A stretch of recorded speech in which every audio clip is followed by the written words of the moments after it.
Hello students, welcome to Allotrope classes one step ahead for learning where we help you to achieve your goals. Students, in this video we will discuss principal focus and focal length of a concave and convex mirror. इस video का हमारा topic है principal focus और focal length, इन दोनों की definitions और कैसे इन्हें हम डिफाइन कर सकते हैं कॉनकेव और कॉन्वेक्स मिरर में प्रिंसिपल फोकस और फोकल लेंथ को। ओके, तो आज का यही टॉपिक है हमारा। तो आइए देखते हैं इस टॉपिक को। First we will discuss on principal focus and focal length of a concave mirror and then we will discuss on convex mirror. तो प्रिंसिपल फोकस और फोकल लेंथ कॉनकेव मिरर का क्या होता है? देखिए, प्रिंसिपल फोकस एक point होता है प्रिंसिपल एक्सिस पर। कॉनकेव मिरर की जो प्रिंसिपल एक्सिस होती है उस पर ये ऐसा पॉइंट होता है कि जहाँ से जो पैरेलल रेज आ रही होती हैं या जो प्रिंसिपल एक्सिस के क्लोज होती है वो रिफ्लेक्शन के बाद होकर गुजरती हैं। एक ऐसा पॉइंट कि अगर पैरेलल रेज आ रही हैं और वो रिफ्लेक्शन के बाद यानी कि मिरर से कॉनकेव मिरर से टकराने के बाद जिस पॉइंट से निकल जाती हैं उस पॉइंट को हम बोलते क्या है? Principal focus. ये पॉइंट आपका प्रिंसिपल एक्सिस पर प्रेजेंट होता है और कॉनकेव मिरर की कंडीशन में ये मिरर के फ्रंट पर प्रेजेंट होता है। ठीक है, अगर हम एक मिरर ले लें, जैसे कि यहाँ पर हम एग्जांपल देख लेते हैं, ये हमारा एक कॉनकेव मिरर का एग्जांपल है। आप देख सकते हैं कि यहाँ पर कुछ लाइट रेज पैरेलल आ रही हैं, ठीक है, और कुछ प्रिंसिपल एक्सिस के काफ़ी क्लोज हैं। तो जितनी भी ये लाइट रेज पैरेलल हो चाहे प्रिंसिपल एक्सिस के क्लोज हो, ये रिफ्लेक्शन के बाद आप देख सकते हैं कि टकराने के बाद सभी एक पॉइंट F से होकर या बोल सकते हैं कि F पर मिल रही हैं।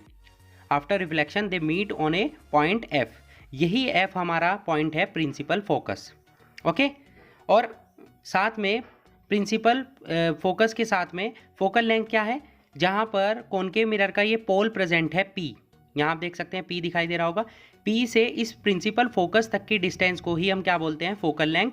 It is denoted by small f। Okay, तो मैंने आपको बताया कि कॉनकेव मिरर में जो प्रिंसिपल फोकस होगा वो फ्रंट साइड पर प्रेजेंट होगा।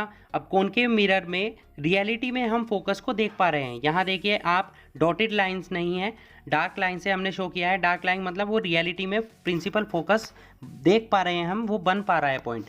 तो कॉनकेव मिरर से जो पॉइंट बनेगा वो हमारा कैसा होगा? रियल फोकस होगा और वो मिरर के फ्रंट साइड में प्रेजेंट होगा। ठीक है, अब क्योंकि कॉनकेव मिरर सभी लाइट रेज को एक जगह कन्वर्ज कर रहा है, जोड़ रहा है, एक पॉइंट पर मिला रहा है, यही रीज़न है कि कॉनकेव मिरर को हम कन्वर्जिंग मिरर भी बोलते हैं। ठीक है, फोकल लेंथ की डेफिनेशन में आपको ऑलरेडी बता चुका हूँ। ये एक डिस्टेंस है, पोल से प्रिंसिपल फोकस तक की डिस्टेंस को हम क्या बोलते हैं? प्रिंसिपल फोकस तक की लेंथ को हम क्या बोलते हैं? Focal length. ठीक है, जैसे हम पोल को P से डिनोट करें और प्रिंसिपल फोकस को F से, तो PF जो है हमारी फोकल लेंथ हो गई। ठीक है, जैसे यहाँ देख सकते हैं कि P से हमने पोल को डिनोट किया है और F से हमारा प्रिंसिपल फोकस हुआ, तो P से लेकर F तक की डिस्टेंस हुई हमारी क्या? Focal length. Okay, it is denoted by small f। यहाँ नीचे आप देख सकते हैं P से F तक की डिस्टेंस हो गई हमारी स्मॉल f। ठीक है, तो ये हमारा प्रिंसिपल फोकस और फोकल लेंथ हो गई कॉनकेव मिरर की। अब चलते हैं हम कॉन्वेक्स मिरर पर। ठीक है, देखिए कॉन्वेक्स मिरर की कंडीशन बिल्कुल कॉनकेव मिरर के जस्ट अपोजिट है। अगर बहुत सारी लाइट रेज आपकी क्या हो रही हो? आ रही हो एक साथ, और वो एक पॉइंट पर ना मिल रही हो, केवल हम उन्हें क्या कर रहे हैं? एक्सटेंड कर रहे हैं बैकवर्ड साइड में डॉटेड लाइंस के थ्रू, तो वो एक पॉइंट से मिलती हैं जाकर, या हम ऐसा बोल सकते हैं वो ऐसा फील होती है पर्सन को, देखने वाले को, विजिबल पर्सन को, कि वो एक पॉइंट से मिल नहीं रही हैं बल्कि वहाँ से आती हुई दिखाई दे रही हैं। ठीक है, रिफ्लेक्ट होकर।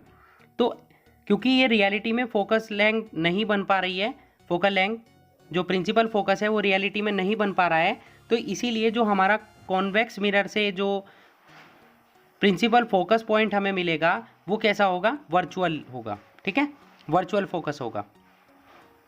क्लियर हुआ आपको? अब वर्चुअल फोकस की कंडीशन में क्या होगा? जो कॉन्वेक्स मिरर है हमारा वो क्या कर रहा है? पॉइंट को क्या कर रहा है? रियलिटी में नहीं मीट कर पा रहा है, लाइट रेज वहाँ से डाइवर्ज हो रही हैं, इसीलिए हमारे कॉन्वेक्स मिरर को हम क्या बोलते हैं? डाइवर्जिंग मिरर भी बोलते हैं। और जो हमारा कॉनकेव मिरर था उसे हम क्या बोलते हैं? कन्वर्जिंग मिरर बोलते हैं। ओके, तो यहाँ आप देख सकते हैं कि जितनी भी लाइट रेज पैरेलल हैं प्रिंसिपल एक्सिस के, वो रिफ्लेक्ट होने के बाद अलग अलग डायरेक्शन में मूव कर रही हैं। अगर इन्हीं लाइट रेज को हम बैकवर्ड साइड में मिला देते हैं तो ये एक पॉइंट पर मिलती है जाकर एफ पर। क्योंकि ये डॉटेड लाइंस के थ्रू हमने शो किया है, हमने एक्सटेंड किया है इन लाइंस को, तो ये जो फोकस हुआ है हमारा, ये प्रिंसिपल फोकस जो है हमारा वो कैसा होगा, वर्चुअल फोकस होगा। और ये कहाँ होगा, कॉन्वेक्स मिरर के बैक साइड में होगा। फोकल लेंथ की डेफिनेशन सेम रहेगी कि P से F तक की डिस्टेंस को हम क्या बोलते हैं, फोकल लेंथ। बस कंडीशन चेंज हो जाएगी, यहाँ पर हम कॉन्वेक्स मिरर की बात कर रहे हैं, उससे पहले हम बात कर रहे थे कॉनकेव मिरर की। Okay clear. अब एक एग्जाम्पल मैंने यहाँ लिया है, real image of the sun formed by a concave mirror. जो कॉनकेव मिरर है उससे सन की इमेज कैसे बनती है, जैसे कि सनलाइट से हमारी पैरेलल लाइट रेज या हीट रेज जो है हमारी आती हैं, तो अगर इन लाइट रेज को एक कॉनकेव मिरर इनके सामने रखा जाए और इस टाइप से क्या होगा, कॉनकेव मिरर क्या है, कन्वर्जिंग मिरर होता है, तो ये सारी लाइट रेज को एक पॉइंट पर कन्वर्ज कर देगा। जैसा कि आप इमेज में देख सकते हैं, एक हमने यहाँ पे शीट ली है पेपर की, तो ये एक पॉइंट पर क्या हो रही है, कन्वर्ज हो रही है। अगर कुछ टाइम तक हम यहीं पर कन्वर्ज करते रहें, इसी पॉइंट पर ये लाइट रेज आती रहे, तो वहीं से पेपर जलना, बर्न करना स्टार्ट हो जाएगा। ठीक है, लेकिन आफ्टर सम टाइम, एकदम नहीं होगा। ठीक है, तो कॉनकेव मिरर हमारा क्या कर रहा है, कन्वर्ज कर रहा है सारे पॉइंट्स को। तो इस तरीके से हम बोल सकते हैं कि जो कॉनकेव मिरर है हमारा वो कैसा है, कन्वर्जिंग मिरर है, और कॉन्वेक्स मिरर हमारा डाइवर्जिंग मिरर है। ओके, तो आज का हमारा टॉपिक प्रिंसिपल फोकस और focal length of concave and convex mirror complete होता है। आई होप आपको समझ आया होगा, क्लियर हो चुका होगा। Okay, so that's it for today. Hope you enjoyed the video and thanks for watching.